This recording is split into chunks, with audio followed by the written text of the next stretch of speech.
Gado. Torcedor, o Vasco, até o momento, não realizou nenhuma grande contratação. Nenhum grande nome chegou em São Januário. O Vasco não fez nenhuma contratação mirabolante no que diz respeito à saúde financeira, né? A investimento pesado. Mas o Pedrinho, em algum momento, prometeu isso a você, torcedor? Ou será que nós, torcedores vascaínos, criamos uma expectativa do nada? Em nenhum momento o Pedrinho disse que o Vasco faria grandes contratações. Pelo contrário, ele sempre deixou claro que não iria afetar a saúde financeira do Vasco para fazer altos investimentos.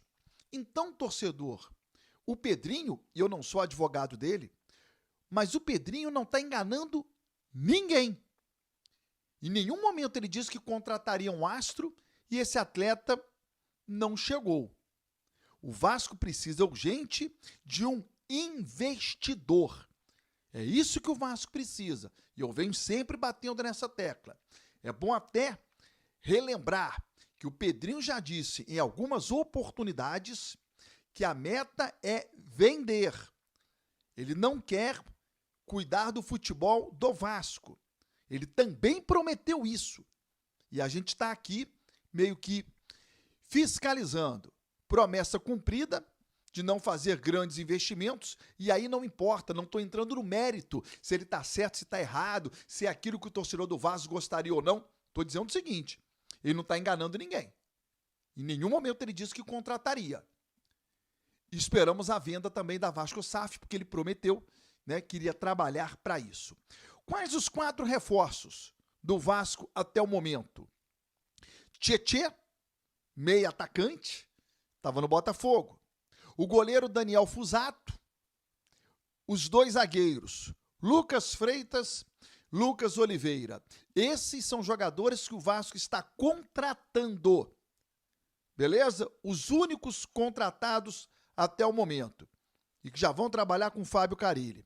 Em relação ao goleiro, o Vasco precisa contratar um preparador de goleiros, né? O que estava lá deixou o clube e foi para o Grêmio.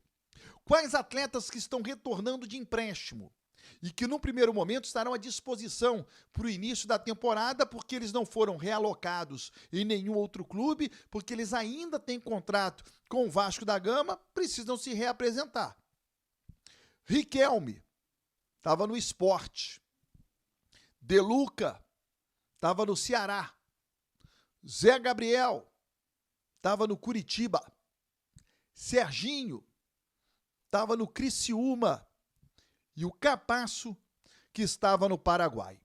Dos zagueiros que o Vasco tem hoje, Lucas Freitas, Lucas Oliveira, Lincoln e Luiz Gustavo, e o Capasso, acho que o Capasso é o melhor deles, nesse momento.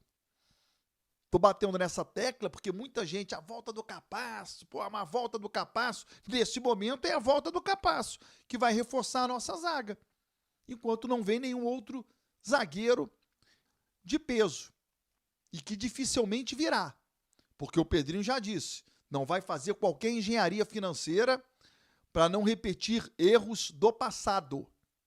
Repito, se ele está certo ou se ele está errado, é uma outra história. Mas ele está cumprindo o prometido. Reformulação do CT. Isso é uma prioridade do Vasco. Por quê?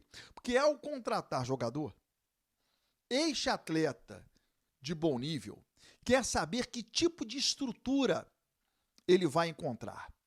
E a estrutura hoje do CT Moacir Barbosa é muito aquém, mas é muito aquém da estrutura de outros grandes clubes do futebol brasileiro.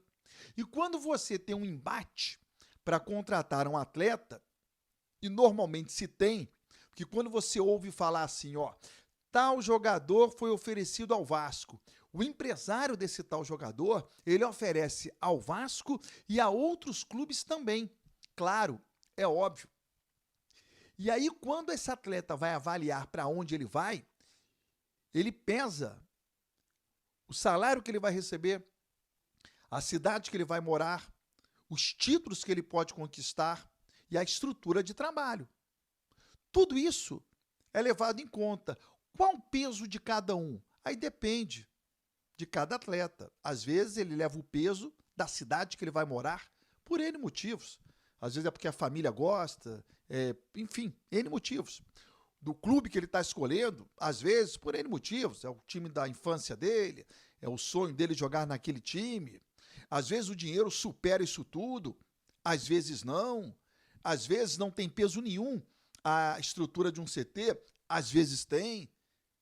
Mas você precisa estar com o CT preparado para que, num critério de desempate, você tenha um CT para oferecer. E o CT do Vasco, Moacir Barbosa, precisa de melhorias. Sobre as obras de São Januário, torcedor, preste atenção porque é um assunto polêmico. Eu sou muito a favor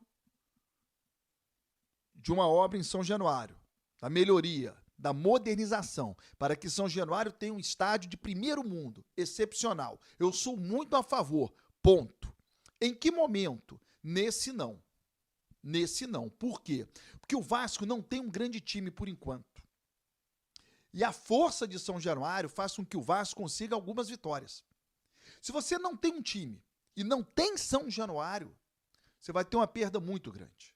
Muito grande. Então, nesse momento, eu sou contrário que se iniciem as obras de São Januário. É melhor o Vasco primeiro formar um time para que ele possa não depender de São Januário. Deu para entender? Se ficar sem time e São Januário, meu Deus do céu, pelo menos a gente tem São Januário, pelo menos tem a força da torcida do Vasco. Então que o Vasco monte um grande time para que ele possa não depender de São Januário, porque vai ficar sem um estádio durante uns 3 a 4 anos. Então precisa de time para poder conquistar as vitórias longe do seu grande aliado, que é o torcedor vascaíno. A partir do meio-dia, hoje, ao vivo, como sempre, tem a Hora do Vasco. Estou te esperando.